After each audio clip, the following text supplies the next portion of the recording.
বাংলাদেশের ইতিহাসে আর ঐতিহ্যের ভাণ্ডারে লুকিয়ে আছে অসংখ্য রহস্যময় স্থাপনা। আজ আমরা চলে এসেছি রাজশাহী বিভাগের জয়পুরহাট জেলার পাঁচবিবি উপজেলায় অবস্থিত এক প্রাচীন স্থাপনার গল্প শুনতে। কোরিয়া লোকমা দালান বাড়ি।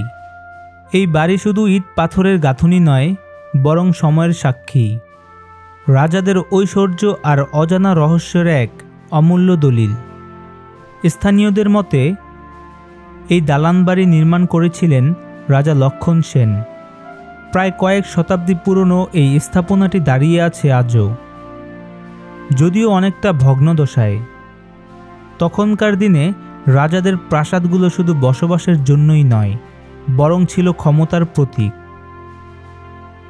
চারপাশের জনপদ থেকে মানুষ আসত এই প্রাসাদের দিকে,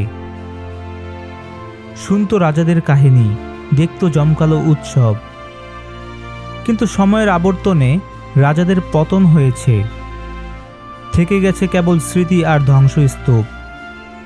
কোরিয়া লোকমা দালানবাড়ি অবস্থিত জয়পুরহাট জেলার পাঁচবিবি উপজেলায়, ভারতীয় সীমান্তের একেবারে সন্নিকটে। সবুজ শস্যক্ষেত, গাছপালায় ঘেরা চারপাশের পরিবেশ, আর পাখির ডাকে যেন প্রকৃতির কোলের মধ্যে দাঁড়িয়ে থাকা এক প্রাচীন সাক্ষী।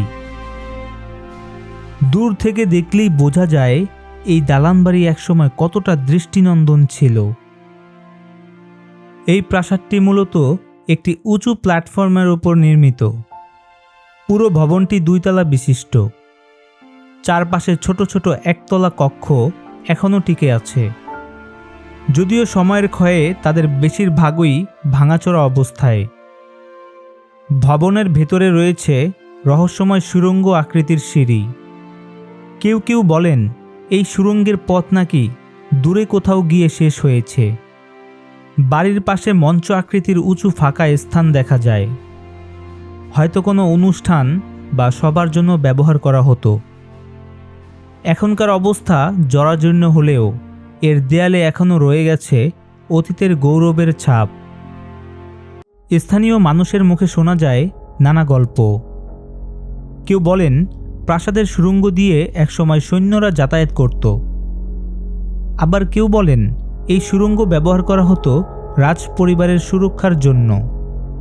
আবার অনেকে বিশ্বাস করেন এই স্থাপনার ভেতরে লুকিয়ে আছে গুপ্তধন, যা এখনও আবিষ্কৃত হয়নি। রাতের বেলা যখন এই দালানবাড়ি নিস্তব্ধ হয়ে যায়, তখন অনেকেই ভয় পান এখানে আসতে। অদ্ভুত শব্দ, অদৃশ্য পদচারণার গল্প এখনও শোনা যায়। এক সময়কার রাজকীয় প্রাসাদ আজ পড়ে আছে জরাজীর্ণ অবস্থায়। বাংলাদেশ প্রত্নতত্ত্ব অধিদপ্তরের তালিকাভুক্ত স্থাপনা হলেও পর্যাপ্ত রক্ষণাবেক্ষণের অভাব স্পষ্ট। ভাঙা দেয়াল, শ্যাওলা পড়া ইট আর পরিত্যক্ত কক্ষগুলো যেন অতীতের গৌরবের সঙ্গে বর্তমানের অবহেলার সাক্ষী হয়ে দাঁড়িয়ে আছে। তবুও এখনও স্থানীয় ও দূর দূরান্তের মানুষ এই বাড়ি দেখতে আসে, কেউ ইতিহাস খুঁজতে, কেউ বা রহস্যের টানে। কোরিয়া লোকমা দালানবাড়ি কেবল একটি স্থাপনা নয়, এটি সময়ের গহ্বর থেকে উঠে আসা এক জীবন্ত কাহিনী। রাজাদের ঐশ্বর্য, যুদ্ধের কৌশল, সংস্কৃতি আর লোককথা সবকিছুরই মিলন ঘটেছে এই দালানবাড়ির দেয়ালে। আজ এটি ভগ্নাদশায় থাকলেও ইতিহাস প্রেমীদের কাছে এর মূল্য অপরিসীম।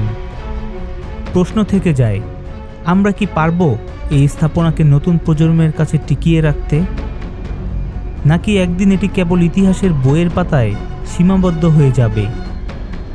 প্রতিটি ইট, প্রতিটি দেয়াল যেন সময়ের কণ্ঠে ফিসফিস করে বলে চলে, আমি ছিলাম, আমি আছি, আর হয়তো একদিন আমি হারিয়ে যাব।